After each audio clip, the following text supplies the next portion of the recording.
नमस्कार दोस्तों, जय श्री राम, जय सीताराम, जय जय हनुमान, जय बागेश्वर धाम सरकार। आपके घर का हल्दी का डिब्बा आपकी तिजोरी में नोटों की गड्डियां भर सकता है और आपको इतना दौलतमंद बना सकता है कि आपसे आपकी दौलत संभाले नहीं संभलेगी। जानना चाहते हैं क्यों? तो चलिए आपको बताते हैं कि बागेश्वर धाम सरकार पंडित धीरेन्द्र कृष्ण शास्त्री जी आखिर हल्दी के बारे में क्या कहते हैं। इसके अलावा आपको यह भी बताने वाले हैं कि आखिर गुरु जी ने हल्दी के डिब्बे में कौन सी एक चीज डालने के लिए कहा, जिसके बाद आप अपनी जिंदगी भर की परेशानियों से निजात पा सकते हैं और धन दौलत से मालामाल हो सकते हैं। तो हमारे गुरु जी का कहना है कि आपके घर का हल्दी का डिब्बा यह तय करता है कि माता लक्ष्मी आप पर कितनी कृपा करेंगी, क्योंकि हिंदू धर्म शास्त्रों में हल्दी को माता लक्ष्मी और नारायण का प्रतीक माना जाता है। तो क्या आपके घर में भी हल्दी का इस्तेमाल नियमित तौर पर किया जाता है और आप भी अपनी रसोई घर में हल्दी के डिब्बे को हमेशा भरा हुआ रखते हैं? कहीं आप अपने हल्दी के डिब्बे में झूठे हाथ तो नहीं डाल देते और कहीं आपका हल्दी का डिब्बा कभी खाली तो नहीं रहता, क्योंकि आपकी एक छोटी सी लापरवाही आपकी जिंदगी में कई बड़ी मुश्किलों को न्योता दे सकती है और आपके घर से माता लक्ष्मी और नारायण हमेशा के लिए नाराज होकर किनारा कर सकते हैं। तो अगर आप भी जानना चाहते हैं कि हल्दी के डिब्बे के साथ हमें कौन सी सावधानियां रखनी चाहिए और हल्दी के डिब्बे में कौन सी चीज डालकर रखने से हम दौलतमंद बन सकते हैं, तो वीडियो को पूरा जरूर देखिएगा और चैनल को सब्सक्राइब जरूर कर लीजिएगा। दोस्तों, स्वागत है आपका पत्री भजन माला पर। आगे बढ़ने से पहले वीडियो को लाइक जरूर कर दे, जिससे कि श्री बागेश्वर बालाजी की कृपा आप पर सदैव बनी रहे। चलिए वीडियो में आगे बढ़ते हैं। दोस्तों, बागेश्वर धाम सरकार वाले गुरु जी की बात को माने तो हमारे शास्त्रों में हल्दी का सीधा संबंध माता लक्ष्मी से किया गया है। आप लोगों ने सुना होगा कि महादेव पर कभी भी हल्दी और नारियल अर्पित नहीं किया जाता, क्योंकि यह दोनों चीजें साक्षात माता लक्ष्मी का स्वरूप मानी जाती हैं और इसीलिए नारायण को बेहद ही प्रिय होती हैं और इसीलिए महादेव पर अर्पित नहीं की जाती। साथ ही हिंदू धर्म में धार्मिक कार्यों के दौरान और त्योहारों पर भी हल्दी से विशेष रूप से पूजा की जाती है और माता लक्ष्मी का स्वरूप मानकर नारायण पर हल्दी अर्पित की जाती है, ताकि नारायण हमसे प्रसन्न रह सके। इसी तरह गुरुजी का कहना है कि हफ्ते में गुरुवार का दिन नारायण को समर्पित होता है और इस दिन भी हल्दी का ही विशेष महत्व होता है। इस दिन जो लोग नारायण की पूजा पाठ करते हैं उन्हें हल्दी से ही पूजा करनी होती है और हल्दी का ही भोजन खाना होता है।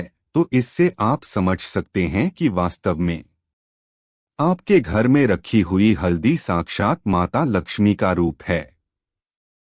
ऐसे में गुरु जी का कहना है कि जो भी महिलाएं नियमित तौर पर अपने घर में हल्दी डालकर भोजन पकाती है, ऐसे घर के लोगों का न केवल स्वास्थ्य ठीक रहता है बल्कि मानसिक रूप से भी ऐसे घर के लोग स्वस्थ रहते हैं, क्योंकि आयुर्वेद में भी हल्दी को सबसे अच्छा एंटीऑक्सीडेंट माना गया है।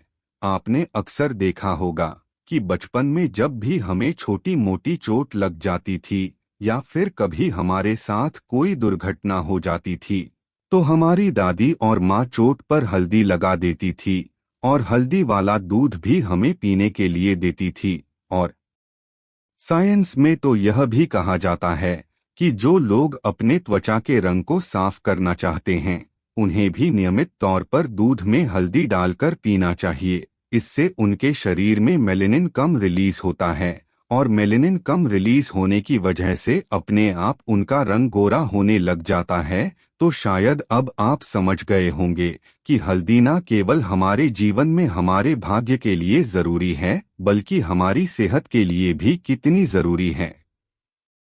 ऐसे में हमारे बागेश्वर बाबा का कहना है कि अगर आप माता लक्ष्मी को प्रसन्न रखना चाहते हैं, विष्णु भगवान को खुश करना चाहते हैं, उनसे आशीर्वाद पाना चाहते हैं और सदैव के लिए माता लक्ष्मी और नारायण को अपने घर में विराजमान रखना चाहते हैं, तो आपको आपके घर में हल्दी के कुछ विशेष प्रयोग भी करने चाहिए और हल्दी के डिब्बे के साथ खास सावधानियां बरतनी चाहिए।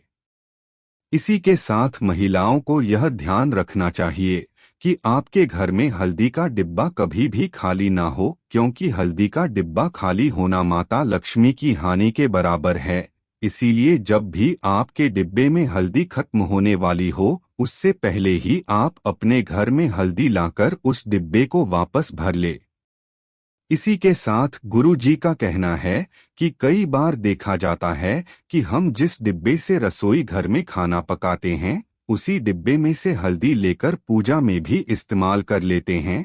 एक तरीके से देखा जाए तो यह साक्षात माता लक्ष्मी का अपमान माना जाता है। इसीलिए महिलाओं को पूजा में इस्तेमाल होने वाली हल्दी को अलग से निकाल कर रखना चाहिए, ताकि अशुद्ध और झूठे हाथों से इस्तेमाल हुई हल्दी का प्रयोग पूजा में ना हो। इसी के साथ गुरु जी ने यह भी कहा कि महिलाओं को हर गुरुवार को आटे की रोटी बनाकर उस पर थोड़ी सी हल्दी, गुड़ और चना डालकर गाय को भी जरूर खिलाना चाहिए। कहा जाता है कि गाय के भीतर 33 करोड़ देवी देवताओं का निवास होता है, और अगर हम गाय की सेवा कर देते हैं, उनको हल्दी, गुड़ और चने की रोटी खिलाते हैं, तो इससे नारायण प्रसन्न होते हैं और हमारे घर में अन्न और धन के भंडार भर देते हैं। इसी के साथ गुरु जी का कहना यह भी है कि महिलाएं कोशिश करें कि सप्ताह में एक बार कम से कम अपने घर में पोंछे के पानी में हल्दी डालकर उससे घर का पोंछा जरूर लगाएं। इससे घर में सकारात्मक ऊर्जा बनी रहती है और आपके घर में दरिद्रता पैर नहीं पसारती। साथ ही जो महिलाएं अपने घर के मुख्य द्वार को हर रोज हल्दी से लीपकर कुमकुम से स्वास्तिक बनाती हैं और उस पर कुछ चावल के दाने रख देती हैं और घर के मुख्य द्वार पर दीपक जलाती है, ऐसे घरों में भी माता लक्ष्मी की कृपा बनी रहती है और कभी भी ऐसे घर में धन से जुड़ी परेशानियां नहीं होती। इसी के साथ शुक्रवार वाले दिन महिलाओं को कोशिश करनी चाहिए कि वह माता लक्ष्मी की पूजा जरूर करें और उन्हें हल्दी का तिलक जरूर लगाएं। कहा जाता है कि अगर आप माता लक्ष्मी को हल्दी का तिलक लगाती है और नारायण को हल्दी से पूजती हैं, साथ ही केले की जड़ में हल्दी वाला जल अर्पित करती है, तो ऐसा करने से भी नारायण और माता लक्ष्मी प्रसन्न होते हैं और आपके परिवार में दिन दुगनी रात चौगुनी तरक्की के रास्ते खोल देते हैं। साथ ही गुरु जी ने यह भी कहा कि अगर आप अपने घर में धन संबंधी परेशानियों से छुटकारा पाना चाहते हैं और अपने जीवन में तरक्की करना चाहते हैं, उन्नति के नए नए मार्ग खोलना चाहते हैं, तो आप हल्दी और चावल का सहारा ले सकते हैं।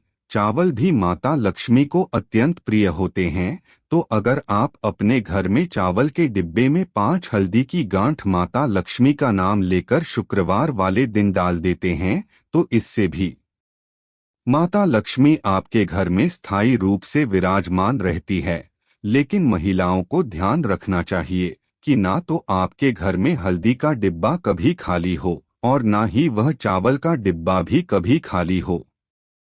साथ ही अब आपको वो उपाय भी बता देते हैं जो गुरु जी ने विशेष तौर पर अपने भक्तों को बताया। गुरु जी ने कहा कि अगर आप अपने घर में धन से जुड़ी परेशानियों को खत्म करना चाहते हैं, मालामाल होना चाहते हैं, तो आपके घर में जो भी हल्दी का डिब्बा है, उसमें आप एक छोटा सा चांदी का सिक्का माता लक्ष्मी का नाम लेकर डाल दीजिए। यह उपाय अगर आप शुक्रवार वाले दिन करते हैं तो आपको बेहतर परिणाम मिलते हैं। आपको मान सम्मान में बढ़ोतरी मिलती है और आपका ऐश्वर्य, वैभव और यश बना रहता है।